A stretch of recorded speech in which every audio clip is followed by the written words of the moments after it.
Hi hello welcome back to my channel Sashti fashion and lifestyle. இந்த வீடியோவில் என்ன பார்க்க போகிறோன்னா உஷா பவர் மிஷின், அது உஷா S2 சூயிங் மிஷினோட ரிவ்யூ தான் பார்க்க போகிறோம். நீங்கள் டைலரிங் ரூம் டூர் வீடியோ பார்த்துருந்தீங்கன்னா அதில் நான் சொல்லியிருப்பேன், நம்ம ரூமுக்கு வந்துட்டு புது கெஸ்ட் வர போகிறாங்க, அது யாருன்னு கெஸ் பண்ண சொல்லி பவர் மிஷின் வாங்க போகிறது தான் நான் அப்படி சொல்லியிருந்தேன். டைலரிங் ரூமு ஒரு ஷாப் மாதிரி ரெடி பண்ணது பிறகு ஃபஸ்ட்டாக நம்ம வந்து இந்த ரூமுக்கு வந்துட்டு நம்ம மிஷின் தான் வாங்கியிருக்கோம், பவர் மிஷினு. இப்போ நமக்கு கடையில் சர்வீஸ் பண்ணுறவங்க தான் வந்துட்டு நமக்கு மிஷின் வந்து இன்ஸ்டால் பண்ணி கொடுத்துக்கிட்டு இருக்காங்க. இந்த பவர் மிஷின் வாங்கணுன்றது என்னோடய 2 வருஷ கனவு. இதுக்கு முன்னாடி பார்த்திங்கன்னா நான் வந்து சாகர் மிஷினில் தான் வந்து ஸ்டிச் பண்ணிக்கிட்டு இருந்தேன். அதுவுமே இருக்குது, அதுவுமே நான் வந்து இந்த மிஷினுக்கு பக்கத்துலேயே வந்து போட்டிருக்கேன். மிஷின் வாங்கணுன்னு முடிவு பண்ண பிறகு நானும் ஜாக் மிஷின் தான் வாங்கணுன்னு நான் ஐடியா வச்சுருந்தேன். ஜாக் மிஷினில் பார்த்தீங்கன்னா ஜாக் F4 இருக்குது, ஜாக் F5, அப்புறம் A1 A2 அப்படின்னு சொல்லிட்டு அட்வான்ஸ்டாக போயிட்டே இருக்கும். அது மாடல் வந்துட்டு ஃபீச்சர்ஸ் அதிகமாக இருக்கும். ஒன்றுக்கு ஒன்று என்ன வித்தியாசம்னு பார்த்தீங்கன்னா, ஒரு மிஷினை விட இன்னொரு மிஷினில் வந்துட்டு சில ஃபீச்சர்ஸ் வந்து அதிகமாக கொடுத்துருப்பாங்க. அதே மாதிரி அதுக்கு தகுந்த மாதிரி ரேட்டுமே டிஃபர் வரும். இப்போ ஜாக்கில் எப்படி இதே மாதிரி ஃபீச்சர்ஸ்லாம் வச்சு அட்வான்ஸ்டாக இந்த மாதிரி வச்சுருக்காங்களோ மிஷின்ஸ், அதே மாதிரி உஷாலையும் இருக்குது. அதே மாதிரி சிங்கர் பிராண்ட்லேயுமே இந்த மாதிரி வந்துட்டு ஆப்ஷன்ஸ் இருக்கிற மாதிரி மிஷின்ஸ் வச்சுருந்தாங்க, எல்லாமே இருந்தது. உஷா ஏன் செலக்ட் பண்ணேன்னு பார்த்தீங்கன்னா, உஷான்ற பேர் பார்த்திங்கன்னா ரொம்ப வருஷமாக நம்ம கேட்டுக்கிட்டே இருப்போம். நம்ம ரொம்ப பாரம்பரியமான பிராண்டு, நம்ம இந்தியன் கம்பெனி கூட. அடுத்து பார்த்திங்கன்னா 3 வருஷம் இதுக்கு வந்து வாரண்ட்டி கொடுத்துருந்தாங்க. வாரண்ட்டின்றது பார்த்திங்கன்னா ஹோல் அந்த மிஷின் ஹெட்டில் இருந்து டோட்டல் மிஷினுக்கு 1 இயர் வந்துட்டு வாரண்ட்டி. நெக்ஸ்ட் அந்த போர்டு பார்த்திங்கன்னா, மிஷினோட போர்டு இருக்குது இல்லைங்களா, ஹெட் பகுதியில் அந்த போர்டு பார்த்திங்கன்னா 2 இயர்ஸ் வாரண்ட்டி கொடுத்துருக்காங்க. ஸோ இந்த பர்பஸ்க்காக மட்டும்தான் நான் வந்து இந்த மிஷினை வந்து பர்ச்சேஸ் பண்ணேன். அது மட்டும் இல்லாமல் எனக்கு என்னோடய பட்ஜெட்டுக்கு இந்த மிஷின் ஓகேன்ற மாதிரி இருந்துச்சு. பவர் மிஷின் பொறுத்த வரைக்கும் கிட்டத்தட்ட எல்லாமே ஒரே மாதிரி ஃபங்க்ஷன்ஸ் இருக்கிற மாதிரி தான் எனக்கு தோணுது. மிஷின் வாங்கணும்னு முடிவு பண்ண பிறகு இப்போ நம்ம நேரில் போய் விசிட் பண்ணி ஒவ்வொரு மிஷின் பற்றியும் கேட்டு ரேட்டு விசாரித்து என்ன ஃபங்க்ஷன், என்ன ஃபீச்சர்ஸ் இருக்குது, என்ன கம்ஃபர்டபுள் இருக்குது இதில் அப்படின்றதெல்லாம் கேட்டு தெரிஞ்சிட்டுக்கு அப்புறம் எல்லாமே கிட்டத்தட்ட ஒரே மாதிரி தான் தோணுது.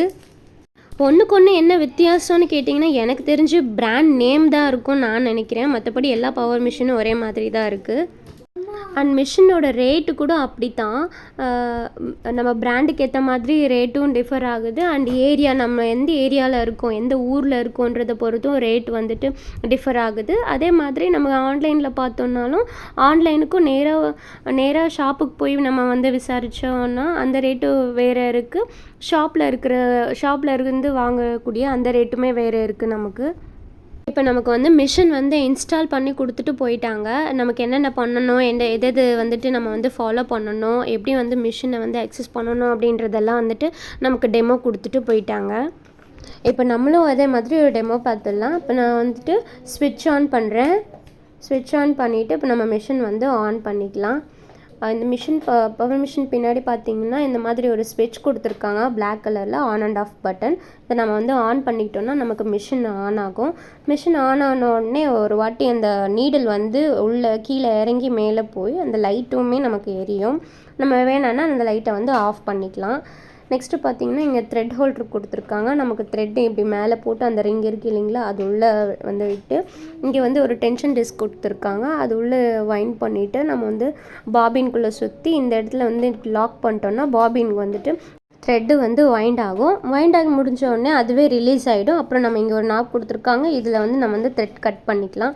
நெக்ஸ்ட் நம்ம வந்து த்ரெட்டு வந்து ரிமூவ் பண்ணிவிட்டு நெக்ஸ்ட்டு இங்கே நம்ம வந்து ஸ்டிச் பண்ணுறதுக்காக இந்த நாப்குள்ளே போட்டுட்டு நெக்ஸ்ட் இந்த டென்ஷன் டிஸ்க்குள்ளே போட்டு நம்ம வந்து அங்கே ஒரு ரிங் இருக்குது, அந்த ரிங்குள்ளே ஹோல்குள்ளே வந்துட்டு இந்த த்ரெட்டை வந்து கோர்த்து நெக்ஸ்ட்டு இந்த வளையத்துக்குள்ளே விட்டு அதுக்கப்புறம் நம்ம வந்து நீடலுக்குள்ளே அந்த த்ரெட்டை வந்து நம்ம போடுறோம். நான் நெக்ஸ்ட் வீடியோவில் பார்த்தீங்கன்னா நான் நூல் கோர்த்து எப்படி மிஷின் ஆக்சஸ் பண்ணுறேன்றதை நான் வந்து காட்டுறேன். இந்த வீடியோவில் நான் வந்து காட்டல, எனக்கு டைம் இல்லாததுனால. இப்போ மிஷினோட ஃபீச்சர்ஸ் பார்க்கலாம். இங்கே ஒரு ப்ளஸ் அண்ட் மைனஸ் சிம்பிள் இருக்குது. நம்ம வந்து அதாவது மிஷினோட ஸ்பீட் இன்க்ரீஸ் பண்ணுறதுக்காகவும் டிக்ரீஸ் பண்ணுறதுக்காகவும் நம்ம வந்து இந்த சிம்பிள் வந்து யூஸ் பண்ணிக்கலாம். நெக்ஸ்ட்டு பார்த்தீங்கன்னா லைட்டுக்காக வச்சுருக்காங்க. 4 டைம்ஸ் வந்து ப்ரெஸ் பண்ணணும். 3 டைம்ஸ் ப்ரெஸ் பண்ணோன்னா நமக்கு வந்துட்டு லைட்டாக வரும். அப்புறம் டார்க்காக வரும், இன்னும் டார்க்காக லைட் எரியும். அப்புறம் 4th டைம் நம்ம வந்து இப்போ ப்ரெஸ் பண்ணோன்னா வந்து ஆஃப் ஆகிடும். நமக்கு லைட் வேணும்னா நம்ம யூஸ் பண்ணிக்கலாம், வேணான்னா நம்ம வந்து ஸ்கிப் பண்ணிக்கலாம். அது பக்கத்தில் ஆப்ஷன் பார்த்திங்கன்னா நீடில் ஆப்ஷன். அந்த நீடில் பார்த்திங்கன்னா நமக்கு இப்போ வந்து நம்ம ஸ்டிச் பண்ணிகிட்டே இருக்கும்போது நீடில் வந்து நமக்கு கீழேயே இருக்கணுமா இல்லை மேலேயே இருக்கணுமா அப்படின்றத நம்மளே வந்து டிசைட் பண்ணிக்கலாம். ஒரு வாட்டி ப்ரெஸ் பண்ணிவிட்டு நம்ம வந்து மிஷினை ரன் பண்ணோன்னா அந்த மிஷின் வந்து கீழே இருக்கும். கீழே இருக்கிற மாதிரி இப்போ நம்ம நீடில் வந்து மேலே அப் பண்ணிவிட்டு நம்ம வந்து இன்னொரு ப்ரெஸ் பண்ணணும்னா அதே மாதிரி நம்ம வந்து ஸ்டிச் பண்ணிகிட்டே இருக்கும்போது ஸ்டாப் பண்ணும்போது நீடில் ஆட்டோமேட்டிக்காக நமக்கு வந்து மேலே வந்துடும். ஸோ நெக்ஸ்ட் ஆப்ஷன் பார்த்திங்கன்னா நமக்கு வந்து இந்த பேக் ஸ்டிச் போடுவோம் இல்லைங்களா, ரஃப் அடிப்போம் இல்லைங்களா, அந்த நாப் இது. அதுக்கு மேலே பார்த்திங்கன்னா ஒரு கேப் மாதிரி ரிங் மாதிரி கொடுத்துருக்காங்க. அது த்ரெட்டோட லென்த் அட்ஜஸ்ட் பண்ணுறதுக்காக அந்த அந்த ஆப்ஷன் இருக்குது. நமக்கு த்ரெட்டோட லென்த் அட்ஜஸ்ட் பண்ண நமக்கு எந்த சைஸில் வேணுமோ 2.5, 3, 4 அந்த மாதிரி நம்ம வந்து அட்ஜஸ்ட் பண்ணிக்கலாம். அதுக்கு அப்படி கொஞ்சம் பக்கத்தில் பார்த்தோன்னா ஒரு குட்டியாக ஒரு ட்ரே மாதிரி கொடுத்துருக்காங்க. பாபின் நல்லா ஹோல்ட் பண்ணிக்கிற மாதிரியும் ஒரு சாக் பீஸ் ஏதாவது நம்ம வச்சுக்கலாம். அந்த மாதிரி சின்ன ஹோல்டர் ஒன்று கொடுத்துருக்காங்க. மற்றபடி பார்த்திங்கன்னா நெக்ஸ்ட்டு அந்த மிஷினுக்கு கீழேயே நமக்கு அந்த தைக்கிட்ட அதாவது தொடப்பகுதியில் நம்ம வந்து கைடு லிஃப்ட் பண்ணுற அந்த லிவர் கொடுத்துருக்காங்க. நெக்ஸ்ட்டு இங்கே பெடல் பார்த்திங்கன்னா சில மிஷின்ஸ் வந்துட்டு ப்ளூ கலர்லேயும் வந்து கொடுத்துருக்காங்க, பார்த்துருக்கேன். இது நமக்கு வந்திருக்கிற மிஷின் பார்த்திங்கன்னா ரெட் கலரில் வந்திருக்கு பெடலு. ஒன்றும் கலரில் ஒன்றும் டிஃப்ரென்ஸ் கிடையாது. நெக்ஸ்ட் அந்த மிஷின் கீழே பார்த்திங்கன்னா அந்த மிஷினோட மாடல், அது வோல்டேஜ், அதோட பவர் கன்சம்ப்ஷன் என்னன்றதெல்லாம் அவங்க வந்துட்டு கொடுத்துருக்குறாங்க. நெக்ஸ்ட்டு நம்ம இந்த மிஷின் கூட நம்ம மிஷின் வாங்கும்போது என்னென்ன வந்ததுன்றதை பார்க்கலாம். அண்ட் அப்படியே பார்த்திங்கன்னா இங்கே ஒரு ட்ரே, நல்லா அழகான ஒரு ட்ரே, நல்ல கலரு, அந்த ரெட் கலரு, நல்ல குவாலிட்டியான பிளாஸ்டிக். அந்த பாக்ஸு பார்த்திங்கன்னா நல்ல ஒரு குவாலிட்டியில் தான் இருந்தது. இப்போ நம்ம என்னென்ன வந்தது மிஷின் கூட பார்த்திங்கன்னா ஒரு மேனுவல் புக்கு. நமக்கு எந்த ப்ராடக்ட் நம்ம வாங்கினாலுமே அது கூட ஒரு மேனுவல் வரும் இல்லைங்களா, அந்த மாதிரி தான் இதுக்கும் நமக்கு வந்து மேனுவல் புக் வந்திருந்தது. அடுத்து பார்த்திங்கன்னா இந்த ஸ்க்ரூ ட்ரைவர் வந்துட்டு நம்ம ஏதாவது கைடு மாற்றணும் அந்த மாதிரி ஏதாவது இருந்ததுன்னா நம்ம வந்து மாற்றிக்கலாம். நெக்ஸ்ட்டு சில பாபின்ஸ் கொடுத்துருந்தாங்க. அப்புறம் ஒரு பேக் மிஷின் நீடில் கொடுத்துருந்தாங்க. இதெல்லாம் தான் மிஷினோடு வந்துருந்தது. அப்புறம் பார்த்திங்கன்னா ஒரு ஆயில் கேன் ஒன்று கொடுத்துருந்தாங்க. அதை நான் வீடியோவில் காட்ட மறந்துட்டு ஸ்டார்டிங்கில் இருக்கும், நம்ம டேபிள் மேலே வச்சுருந்தேன். நீங்கள் யாராவது கவனிச்சிருந்தீங்கன்னா தெரிஞ்சிருக்கும்.